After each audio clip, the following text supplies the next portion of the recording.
I think truthfully, I'm looking for a CEO of the United States of America, and I think experience is very, very important. And I think Secretary Clinton not only has experience, she's demonstrated incredible executive capability and ability. I think she's the most competent person to be the next CEO of the United States of America. What do you think of people that say that she's too close to Wall Street? Well, you know what? I think she was a secretary of, and she was a United States Senator from New York. And when you're the senator from New York, one of the industries in New York is Wall Street. So I think you have to represent everyone. But you know what? I think that's all ridiculousness. I mean, the fact of the matter is that it's one area that supports her. The entertainment industry supports her. Teachers support her. We have people from all over the world that support Secretary Clinton. To pick out one industry is a little bit ridiculous. It's kind of like saying that I'm against Google, I'm against Apple, I'm against Uber because somehow they've done business with Wall Street. And I don't think that's the case. And what's Florida going to mean down the line? Especially you're the mayor of Miami Beach. Can she count on you for your support? What do you plan on doing, and what is the greater meaning of Florida? Well, let me say about Florida. I believe, and I have this little acronym I've been saying called AAF, all about Florida. Florida will decide the next president of the United States of America. We saw it in 2000 when Vice President Gore lost 537 votes. Today, Florida is the ultimate purple state. You must win Florida to be the president of the United States. Florida's changed dramatically. So I'm going to be out there working, stomping, doing as much as I can to make sure Secretary Clinton wins Florida. I believe she will win Florida. And how about New Hampshire?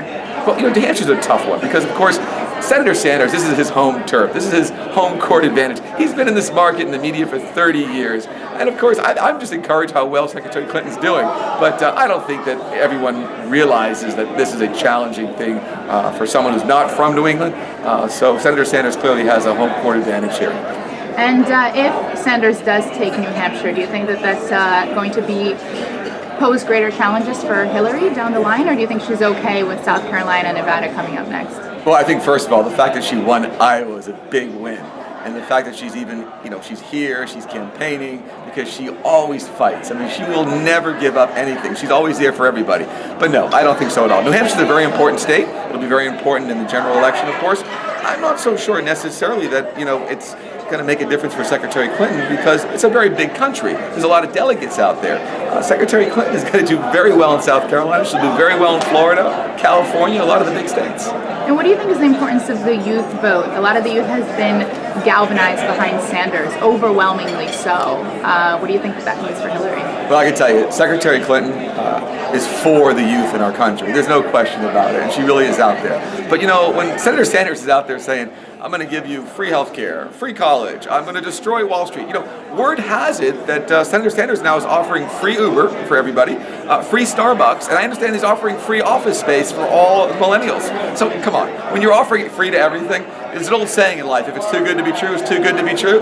Think about this. There's this other side there called the Republican Party. I'm not so sure they're going to allow Senator Sanders to ever implement something like that in the highly unlikely chance that he ever became president. America's not looking for a socialist revolution. I come from Florida. We have a lot of folks in South Florida that have experienced a socialist revolution. They come from Cuba, they come from Venezuela. It hasn't worked out too well for them. Do you think that universal health care, which is actually a given right in most of the developed world and all over Europe, is that too much to ask for? Is that a free thing that the American people don't want? Well, I'll tell you what I think. Is that socialism? I'll tell you what I think.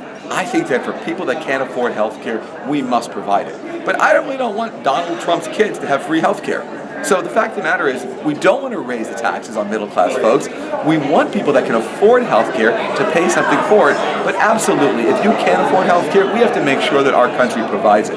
But what do we want to do? Do we want to tear down what President Obama has already built? How hard that was to get in place?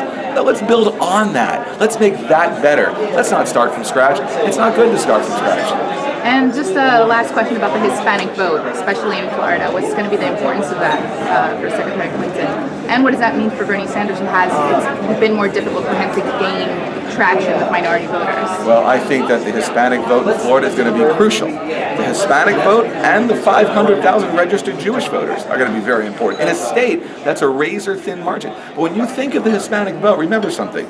We have a huge Puerto Rican population right now in Orlando. In South Florida, it used to be only predominantly Cuban. It's not the case anymore. We have a huge Colombian population, Argentinian, Venezuelan population. So when one talks about the Hispanic vote, we must be very careful that we differentiate because it's not just one vote.